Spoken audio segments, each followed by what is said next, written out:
ओम अगन्धमण्डलाकारं व्यक्तं येन चराचरं तत्पदं दर्शितं येन तस्मै श्रीगुरुवे नमः।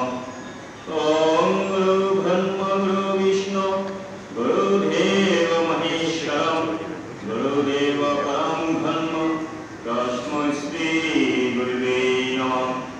तं करोति वाचरं पंगुरङ्गवैदिगिरिं यत्किपातममामि वन्दे परमानन्दमाधवम्। हे कृष्ण करुणासिन्धु दीनबन्धु जगत्पते गोपीश गोपिकान्त राधाकान्त नमोऽस्तुते। ॐ कृष्णाय वासुदेवाय हरे परमात्मने प्रणतो केशनाशाय गोविन्दाय नमो नमः। ओम तत्सत्। ओम श्रीमद्भगवद्गीता। ओम भगवते वासुदेवाय द्वितीयोऽध्याय शङ्कादुर श्रीभगवानुवाचम् घातयन्ति पुष्टिनक्रमम्। ओम वशं श्रीजिन्दानि जता विहाय नमामि ज्ञातिन उपराणि तथा शरीराणि विहाय जिन्नानानि संयति नमामि। नैनं चिन्धन्ति शस्त्राणि नैनं दहति पावकं न शैनं चयन्तो न शोषयन्ति भारतम्।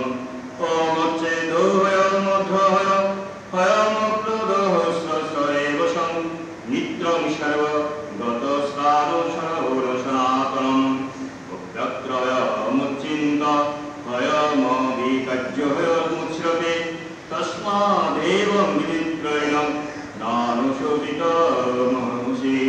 ॐ नमोऽत्रं श्रेयं निद्रदातुं निद्रं वा मनुष्येमि तमं तथापि तं महाबाहो नैनं शोचितमहंसि।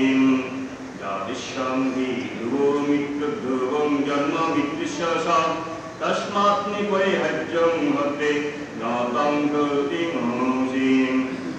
অনুবাদ। এই আত্মা সর্বদাই এক প্রকার, উহা জন্ম বৃদ্ধিহীন কয়দিন। এই পাত্র যিনি এইভাবে আত্মাকে জানেন তিনি কাহাকে বা বধ করায় না। মানব যেমন পুরাতন বস্ত্র ছাড়িয়া নতুন বস্ত্র পরিধান করে সেইভাবে আত্মাও পুরাতন দেহ ছাড়িয়া নতুন দেহ ধারণ করে। এই আত্মাকে অস্ত্র দিয়া সেবন করা যায় না, অগ্নি ইহাকে দগ্ধ করিতে পারে না, জল ইহাকে আর্দ্র করিতে পারে না এবং বায়ু ইহাকে শুকনো করিতে পারে না। এই আত্মা চিহ্ন ধূপ্ত সূক্ষ্ম বা চিত্র হয় না, ইহা চিরকাল একভাবেই আছে। আত্মা সর্বক্ষেত্রেই পরিবর্তনহীন, ইহা অচল ও সনাতন। এই আত্মা অব্যক্ত অচিন্ত অবিভাজ্য বলিয়া কথিত আছে। অতএব ইহাকে এই প্রকারে জানিয়া ইহার জন্য তোমার অনুশোচনা করা উচিত নয়।